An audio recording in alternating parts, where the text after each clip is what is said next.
Las pistas parecen indicar que vamos a ver un video muy interesante. Veamos.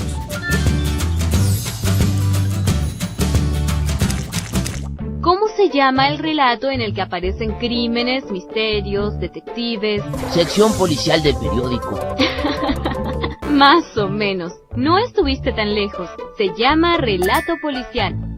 ¿Dónde se ubican los personajes de este tipo de relato? En la ciudad. Bien, ¿recuerdan que en la clase de historia vieron la revolución industrial en Inglaterra? Sí. Cuando esto sucede, la gente comienza a mudarse de los campos a las ciudades, donde estaban las fábricas. Hasta ese momento, aún en las ciudades, la gente se conocía, pero de pronto los habitantes de las ciudades comenzaron a convivir con muchas personas que les eran desconocidas. ¿Y tenían lugares para todos? No, tampoco había trabajo para todos, ni en el campo ni en la ciudad. Entonces, algunos comenzaron a robar para poder subsistir hasta encontrar un trabajo que les permitiera vivir. Claro, ya entendí. Además se perdían en la muchedumbre, porque estaba lleno de gente. Exacto. La policía estaría llena de trabajo. Sí, tenía mucho trabajo. Es entonces cuando aparece el personaje del detective. Elemental, Watson. Es verdad. ¿De quién es esa frase tan conocida? De Sherlock Holmes. La usaba cuando su amigo Watson comprendía finalmente cuál era el fondo del problema. Muy bien. La clave de todo misterio consiste en fijarse en los pequeños detalles. Elemental, mi querida Aulis. Sigamos viendo.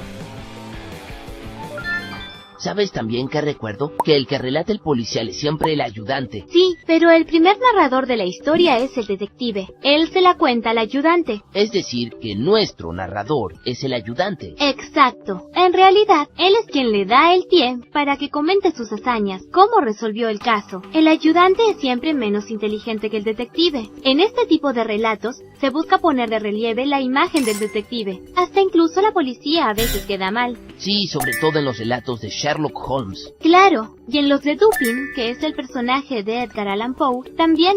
Este autor fue el primero que dio a conocer este tipo de historias.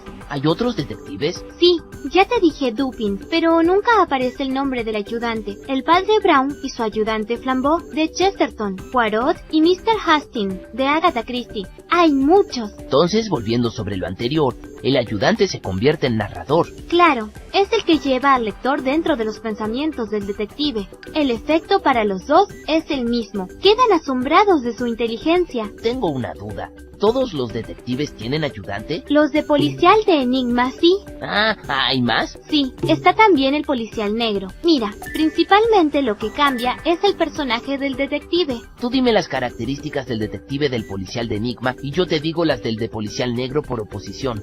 Listo. Trabaja por placer. No necesita el dinero. Trabaja porque necesita el dinero para vivir. Es más inteligente que la fuerza policial. No se destaca por su inteligencia. Duda, ¿puede pertenecer a la policía? Sí, el detective del policial de Enigma es muy observador. Prácticamente no investiga. El detective del policial negro no es que no sea observador, sino que investiga. Sale de su oficina para resolver los casos. Todo lo resuelve en su mente. No necesita recurrir a ningún otro tipo de técnica más que la observación.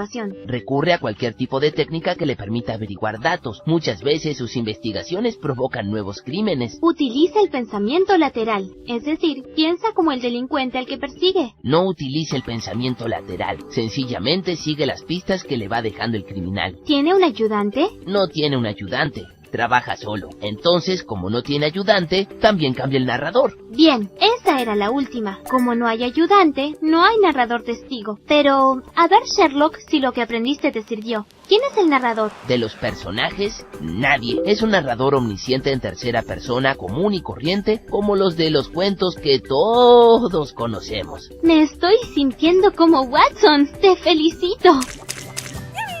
El caso se ha cerrado. No te olvides de descargar la app de Aula 365 y respóndenos. ¿Qué misterio te gustaría resolver? ¡Hasta la próxima!